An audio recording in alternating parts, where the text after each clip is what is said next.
Hello students. तो आज का हमारा टॉपिक है class 11th biology chapter 1 the living world. तो चलिए शुरू करते हैं। The name of the chapter is the living world. जैसे कि नाम से ही पता चल रहा है लिविंग वर्ल्ड, इसमें हम पढ़ेंगे लिविंग ऑर्गेनिजम्स के बारे में। तो सबसे पहले इसमें एक टर्म आती है biology. What is biology?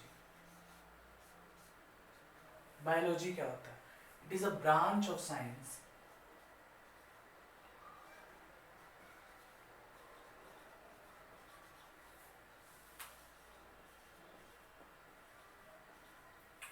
that deals with the study of living organisms.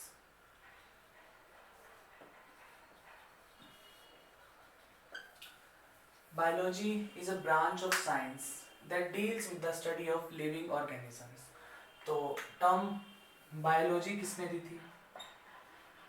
Term biology was given by Lamarckand Traverianus and father of biology. Biology के फादर कौन है? अरिस्टोटल। ठीक है, बायोलॉजी टर्म दी थी लैमेर्कन ट्रावेरिनस ने and father of biology Aristotle. So our next topic is branches of biology.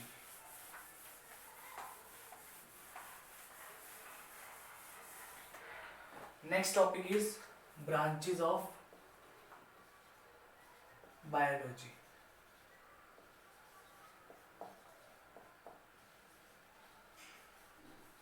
तीन branches होती हैं, botany, zoology and microbiology.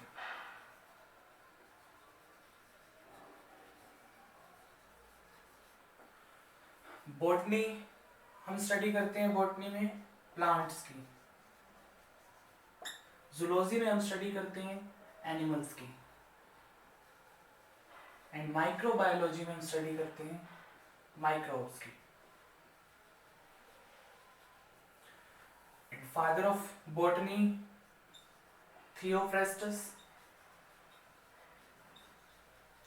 Father of zoology Aristotle and father of microbiology Leeuwenhoek.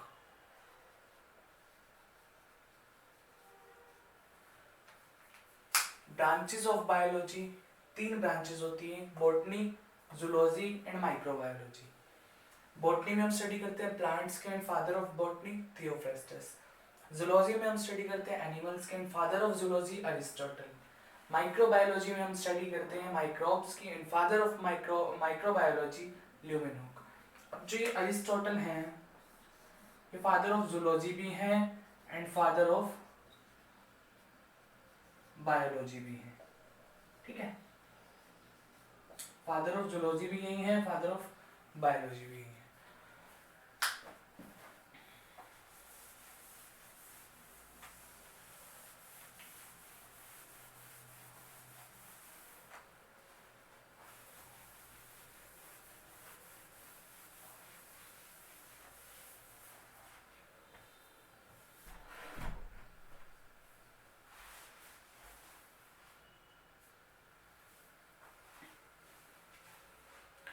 Next topic है हमारे पास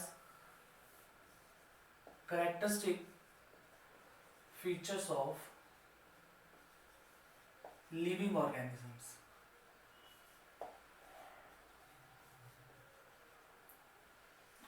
characteristic features of living organisms मतलब कौन कौन से ऐसे कैरेक्टरिस्टिक फीचर्स हैं जिनके बेस पे हम लिविंग ऑर्गेनिजम्स को डिफाइन करते हैं। फर्स्ट है हमारे पास सेलुलर स्ट्रक्चर, सेकंड है ऑर्गेनाइजेशन, थर्ड है एनर्जी। पहले इन तीनों की बात करते हैं। सेलुलर स्ट्रक्चर,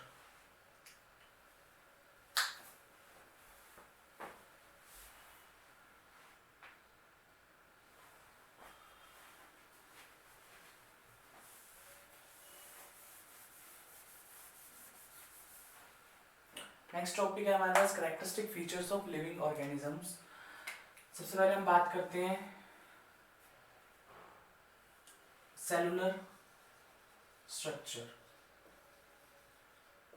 सेलुलर स्ट्रक्चर मतलब सेल्स का स्ट्रक्चर, मतलब ऑल लिविंग ऑर्गेनिजम्स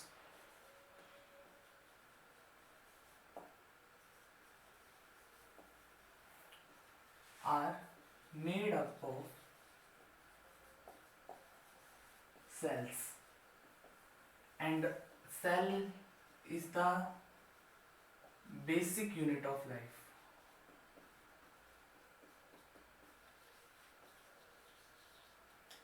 ठीक है, जितने भी लिविंग ऑर्गेनिजम्स होंगे सभी सेल से मिलकर बने होंगे, बट इसकी एक एक्सेप्शन है,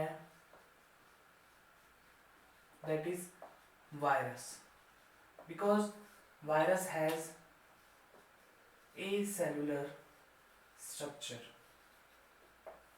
ठीक है, and it is made up of two things. First is protein and second is genetic material. This is the structure of virus. The outer covering is made up of protein. This is the protein covering, and inner portion is known as genetic material.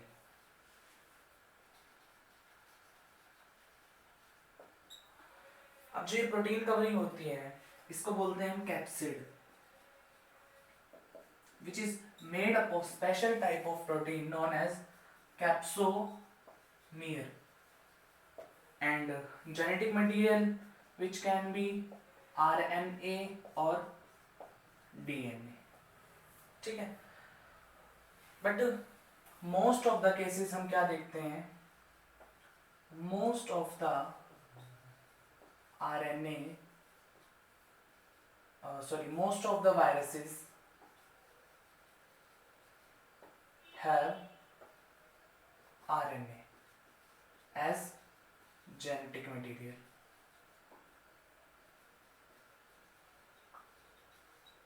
and RNA containing viruses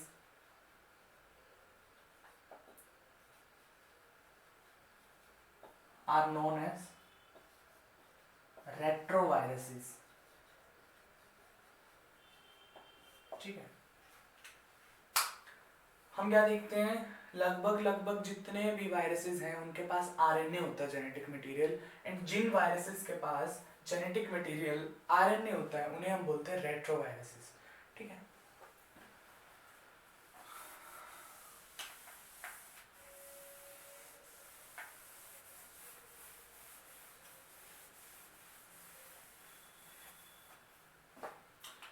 next characteristic feature है हमारे पास organisation.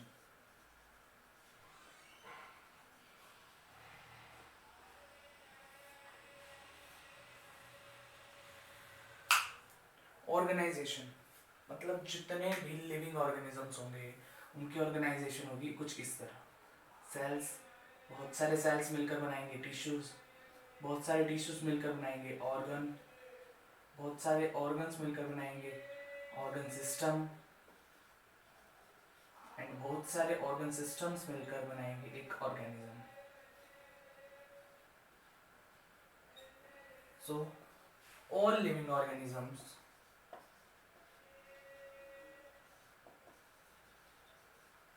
have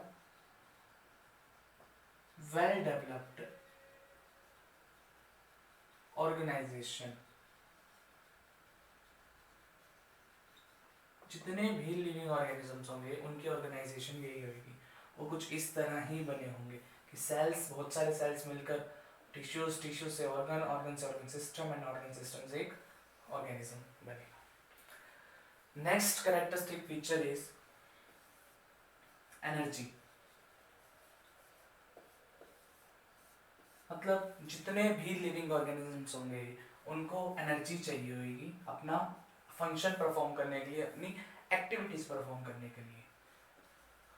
all living organisms require energy for their activities. ठीक है। Next,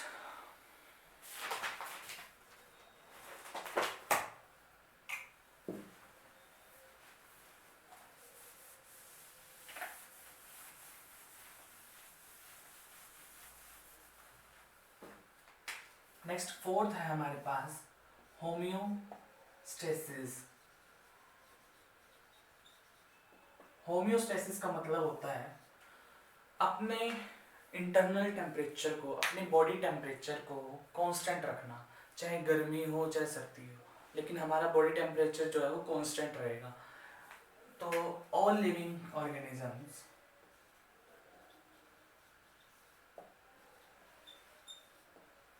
have the ability to maintain their internal body temperature constant by many ways। अपने internal body temperature को constant रखना अलग अलग तरीकों से।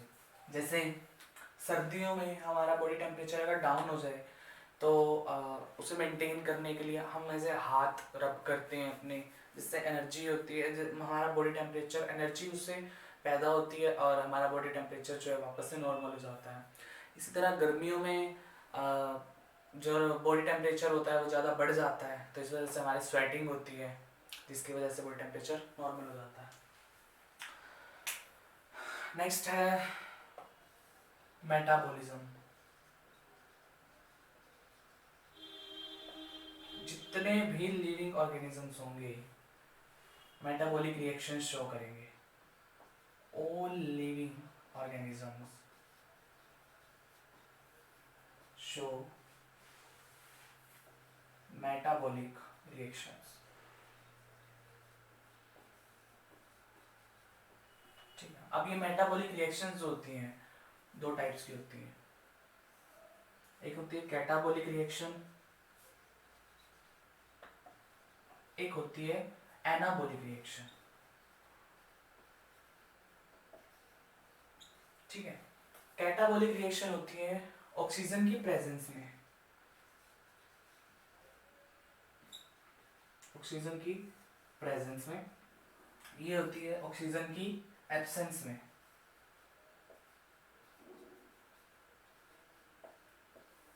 ठीक है।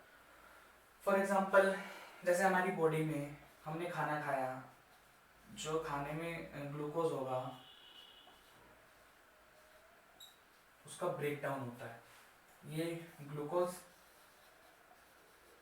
उसकी डाइजेशन होती है, तो उसका रिएक्शन कुछ नहीं होती है, C6H12O6 plus 6O2, because oxygen की प्रेजेंस में है तो ऑक्सीजन होगी, and 6H2O 6CO2 plus energy. ये रिएक्शन होती है हमारी बॉडी में डाइजेशन के लिए। जो ये एनर्जी होती है ना, ये हमें मिलती है ATP की फॉर्म में, एंड जो इस रिएक्शन से एनर्जी मिलती है वो होती है 38 ATP। बट जो ये पूरी रिएक्शन हो रही है, पूरी डाइजेशन हो रहा है खाने का, खाने से लेकर उसकी डाइजेशन तक, जो 38 ATP बने थे ना, उसी में से 2 एटीपी हमारे ये पूरी प्रोसेसिंग के लिए खर्च हो जाते हैं, तो बाकी जो हमारे नेट एटीपी बचते हैं वो होते हैं 36 एटीपी। ठीक है, अब इसमें ग्लूकोज का ब्रेक डाउन हो रहा है, तो other name of this reaction is break down reaction. ठीक है, नेक्स्ट इज एनाबॉलिक रिएक्शन। ये रिएक्शन होती है हमारी बॉडी में। ठीक है, एनाबॉलिक रिएक्शन ये होती है प्लांट्स के अंदर फोटोसिंथेसिस के टाइम पे। 6H2O प्लस 6CO2 मिलकर बनाते हैं C6H12O6 in the presence of chlorophyll and sunlight. ठीक है, प्लस 6O2 गैस की फॉर्म में रिलीज होती है। ठीक है, सॉरी ये 12H2O plus 6CO2 and C6H12O6 6O2 plus 6H2। ठीक, अब जो ये रिएक्शन होती है ये होती है प्लांट्स के अंदर। इसमें हमने देखा कि H2O और CO2 मिलकर ग्लूकोज बना रहे हैं, तो इसे बोलते हैं building up reaction.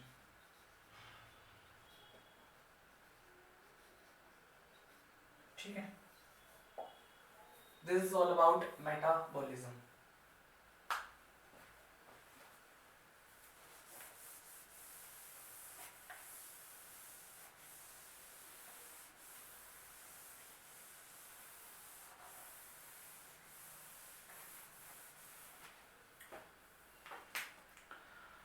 Next characteristic feature is growth.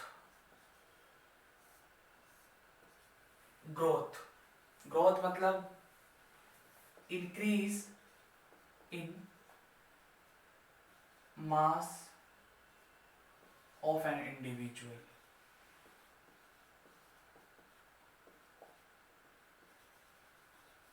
is known as growth and it is irreversible।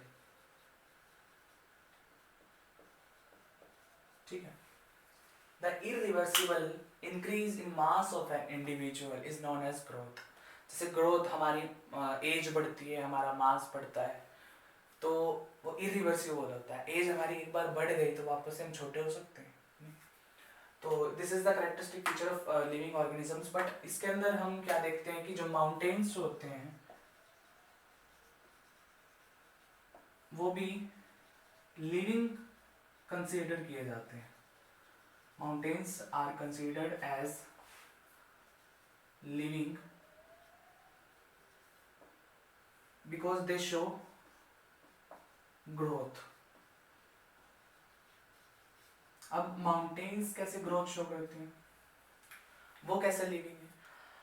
अब बारिश हुई, आंधी आई, तूफान आई, जो माउंटेन्स जो होते हैं उनके आसपास जो छोटे मोटे पत्थर होते हैं वो उड़कर हवा आंधी की वजह से, बहकर पानी में, बाढ़ की वजह से, बारिश की वजह से वो आकर पहाड़ के साथ मिल जाते हैं। और धीरे धीरे कुछ सालों बाद हम क्या देखते हैं, पहाड़ इतना था तो कुछ सालों बाद इतना हो गया। तो इस वजह से जो है माउंटेन्स को भी हम लिविंग कंसिडर करते हैं। Next characteristic feature is consciousness. Consciousness मतलब responding to external environment.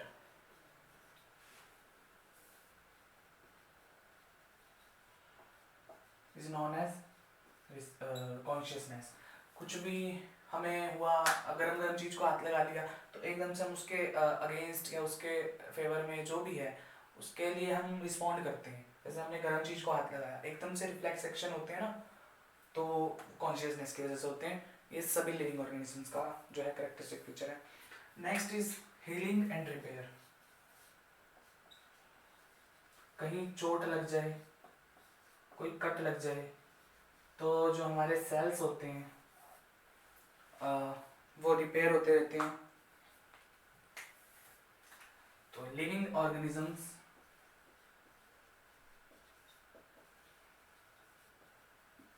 Can repair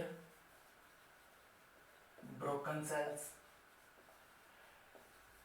ठीक है, या फिर कहीं चोट लग जाए, ब्रोकन सेल्स हो गए, या फिर कुछ चोट लग जाती है, कट लग जाए या हड्डी वगैरह टूट जाए तो वो ब्रोकन सेल्स या ब्रोकन पार्ट्स जो हो गए, ठीक है, रिपेयर भी कर सकते हैं, हील भी कर सकते हैं, ठीक है।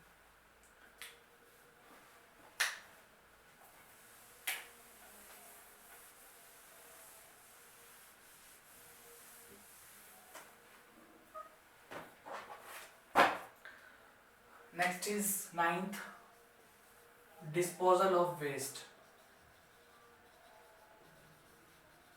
जो ह्यूमन बींग्स होते हैं, लिविंग ऑर्गेनिजम्स होते हैं, उनके अंदर एक्सक्रीशन की प्रोसेस होती है, excretion, expelling out of waste material from body, ठीक है। Next is variation.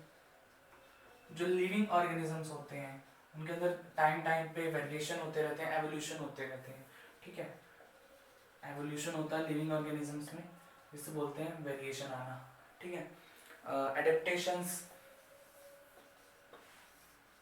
जैसा भी एनवायरनमेंट मिले उसके अकॉर्डिंग अपने आप को ढालना, ठीक है। फॉर एग्जांपल कुछ ऑर्गेनिजम्स होते हैं जो हाइबरनेशन करते हैं, मींस विंटर स्लीप लेते हैं, 6 महीने सोते रहते हैं विंटर में। फॉर एग्जांपल लीजर्ड हो गया, सर्दियों में हम देखते हैं कि लीजर्ड, छिपकली हमें दिखती नहीं है, वो हाइबरनेशन में होती है। और कुछ होते हैं एस्टाइवेशन करते हैं, मतलब समर स्लीप करते हैं। Next is life span. जो लिविंग ऑर्गेनिजम्स होंगे उनका एक डेफिनेट लाइफ स्पैन होता है, ठीक है। And last is death. जो लिविंग ऑर्गेनिजम्स होते हैं उनकी डेथ इज कंपल्सरी, डेथ होगी ही होगी, because it is universal truth, death is the universal truth. So these are the characteristic features of living organisms, जिनके बेस पे हम लिविंग ऑर्गेनिजम्स को डिफाइन करते हैं। तो आज के लिए इतना ही, नेक्स्ट हम करेंगे नेक्स्ट क्लास में, तो मिलते हैं नेक्स्ट क्लास में।